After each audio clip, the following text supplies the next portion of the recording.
Hi guys, JT here, and I'm going to be taking you through an upcoming game, Wolong Fallen Dynasty, a Souls-like action-adventure game developed by Team Ninja, developers of Nioh. First of all, don't forget to like and subscribe if you want to see more game previews or game bundles. Anyway, let's get into this.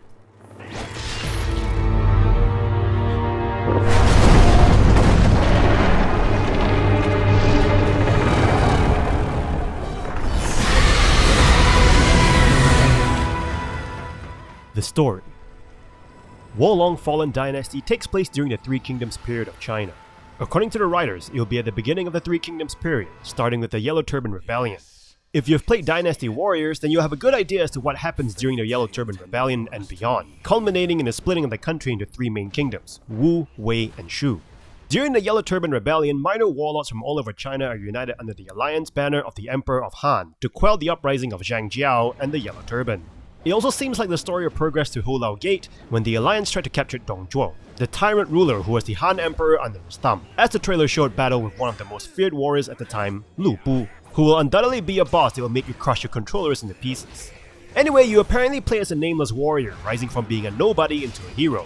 Along the way, you'll meet with iconic figures of the time like Zhao Yun, Zhang Fei, Guan Yu of Shu, and undoubtedly Cao Cao of Wei, Yuan Shao of the Allied forces, and most likely the Sun family of Wu.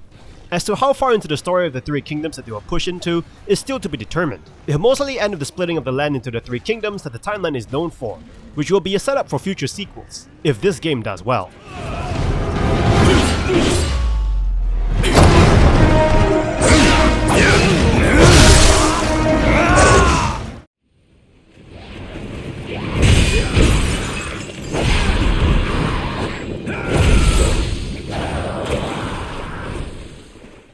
Presentation.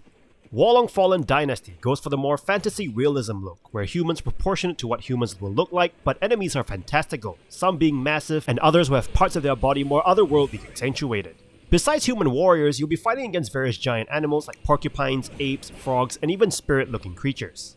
Your character will be a custom character that you can change features of, as opposed to Team Ninja's Nioh games or FromSoft's Sekiro. You can define your character's appearance, gender, age, and class. If you're not one to be bothered with custom characters, you can choose from templates provided by the game. The character creation is very reminiscent to what you can find in Elden Ring and Dark Souls.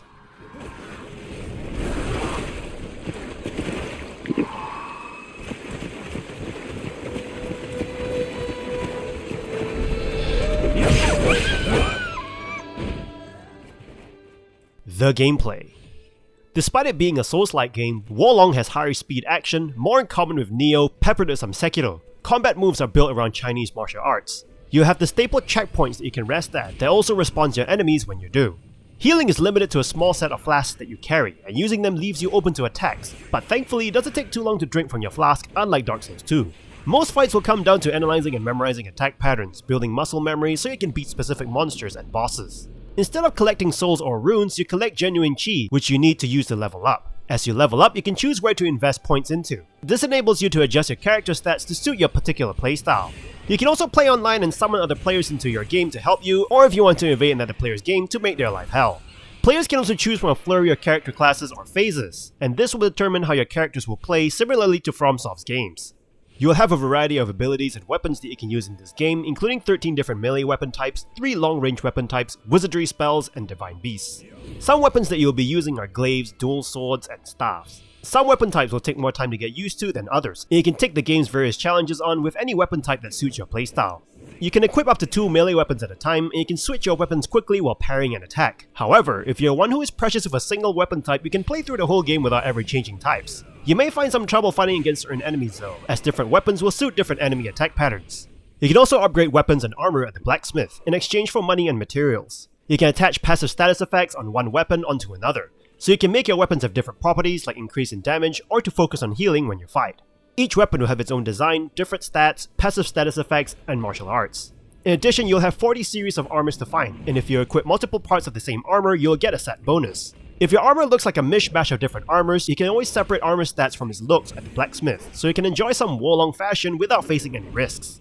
As an example, you can find Guan Yu's armor in his glaive. Some other bosses will also drop their weapons, which you can equip after defeating them.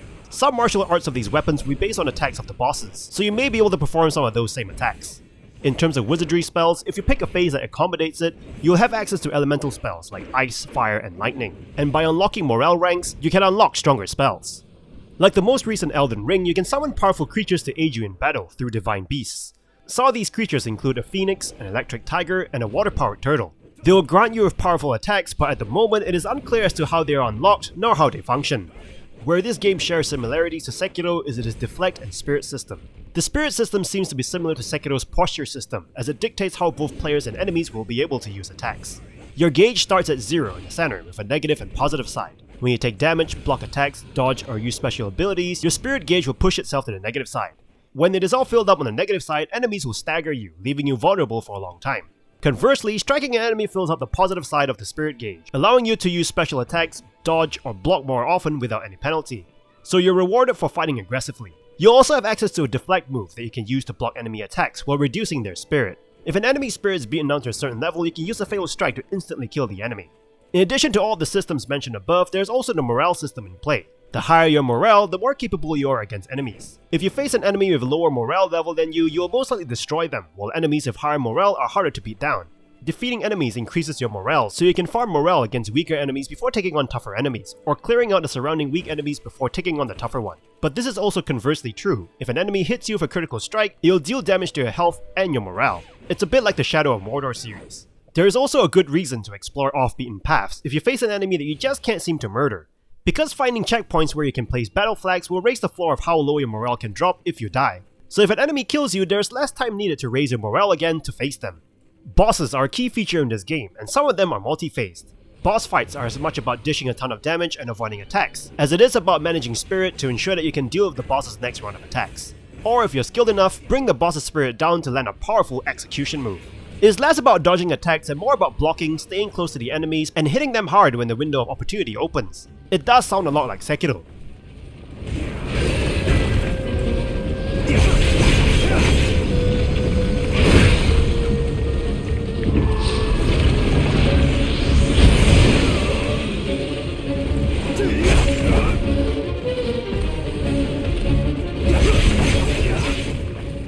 First impressions. I grew up playing Dynasty Warriors with my brother ever since Dynasty Warriors 1 when it was simply a 1v1 fighting game, and through to when you can co-op together to take on different battles across the Three Kingdoms era, from the Yellow Turban Rebellion all the way through to Battle of Yiling and Wujiang Plains, and I'm excited for this game. It is awesome to be able to experience a more fantastical and darker game based around the Three Kingdoms. Additionally, with the game being a Souls-like, the challenging enemies and bosses will be a treat.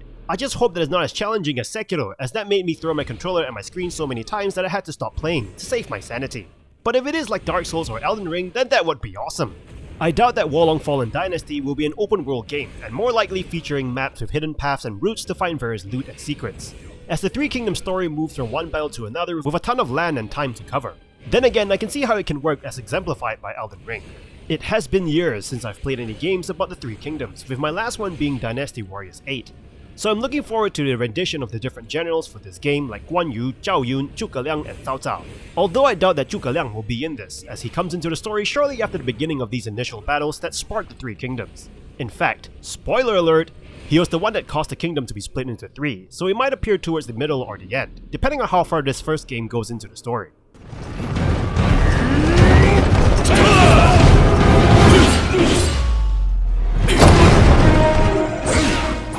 All in all, I'm looking forward to Wolong Fallen Dynasty. I have a ton of history with the Three Kingdoms history and story, and this will be a real treat.